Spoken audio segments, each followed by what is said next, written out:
Bienvenue à ce podcast présenté par OpenMind, où notre mission est de transformer l'IA et la technologie en gestes concrets pour vous aider à atteindre votre plein potentiel d'automatisation numérique. Et voici votre chef d'antenne, Renaud. Et bienvenue au podcast. Voici les actualités IA de la semaine. Pour commencer plus léger, l'IA s'invite maintenant dans nos voyages. Près d'un Canadien sur deux utilise l'intelligence artificielle pour planifier ses vacances, selon un sondage réalisé par la Croix Bleue. Les utilisateurs s'en servent pour comparer les prix, découvrir les destinations et bâtir des itinéraires. La tendance est bien sûr forte chez les jeunes adultes, mais elle progresse aussi chez les générations plus âgées. Les experts rappellent toutefois l'importance de bien contextualiser les requêtes et de valider les informations fournies par l'IA, car on ne sait jamais ce qu'elle peut nous donner. Dans la même veine des usages numériques, YouTube tourne la page sur son célèbre Rewind. Pour ses 20 ans, la plateforme lance un nouveau format de fin d'année, le YouTube Recap. Ce bilan personnalisé remplace définitivement Rewind et propose à chaque utilisateur un portrait de ses habitudes de visionnement en 2025. YouTube en profite aussi pour mettre de l'avant les grandes tendances culturelles de l'année. Pendant ce temps, certaines plateformes vivent une réalité bien plus compliquée. Reddit traverse un paradoxe, des revenus de record, notamment grâce à la vente de ses données aux géants de l'IA, mais des communautés de plus en plus envahies par du contenu synthétique de faible qualité. Pour faire face à cette crise du AI slop, Reddit retire le flux populaire r/popular au profit des fils personnalisés afin de limiter les bots, le rage bait et les manipulations. Du côté des grands modèles d'IA, la course s'intensifie.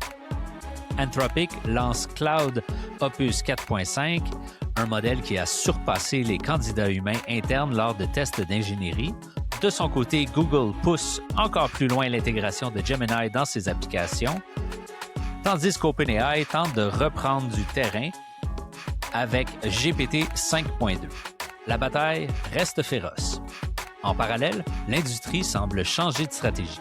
De plus en plus d'experts anticipent un virage vers des agents IA plus petits, moins coûteux et hautement spécialisés.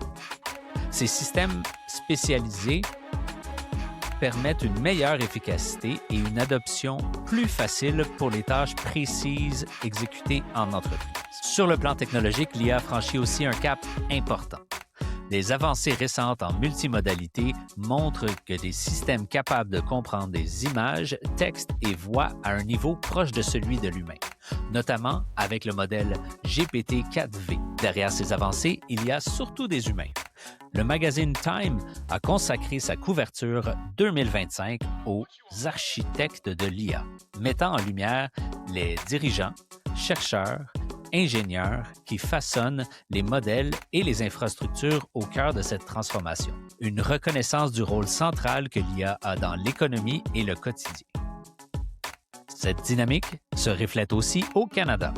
Microsoft, de son côté, annonce un investissement record de 19 milliards de dollars canadiens en IA et en infrastructures numériques entre 2023 et 2027. L'objectif étant d'étendre des centres de données Azure, renforcer la cybersécurité et la souveraineté numérique, soutenir l'écosystème local et former des centaines de milliers de personnes au système d'IA. Malgré tout, l'adoption demeure souvent limitée. Près de 160 000 entreprises canadiennes ont adopté l'IA en un an et près de la moitié des organisations l'utilisent maintenant.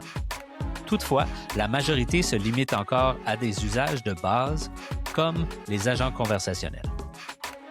Le rapport souligne un écart croissant entre les jeunes pousses très avancées et les grandes entreprises plus lentes dans un contexte de pénurie de talent et de pression réglementaire. Au Québec, l'IA s'impose tranquillement mais sûrement comme un levier stratégique.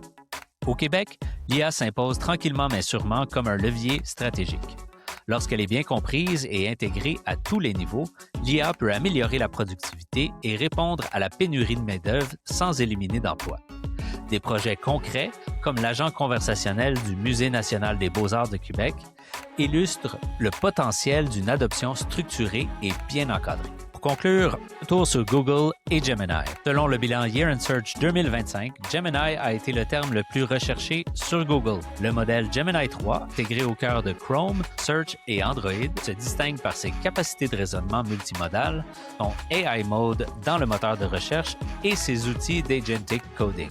Une avancée qui a clairement bousculé l'industrie et forcé OpenAI à accélérer le rythme. Et c'est tout pour les actualités IA de la semaine. Merci d'avoir été des nôtres. On se revoit la semaine prochaine. Comme toujours, si ce contenu vous a plu et que vous croyez qu'il a le potentiel d'aider quelqu'un de votre entourage, prenez un moment pour partager l'épisode sur Spotify, Apple, YouTube, on est partout. Et bien sûr, si vous avez une question, un sujet à proposer ou si vous voulez simplement aller plus loin dans votre chemin d'optimisation numérique avec ou sans l'IA, écrivez-nous à podcast@openmindt.com.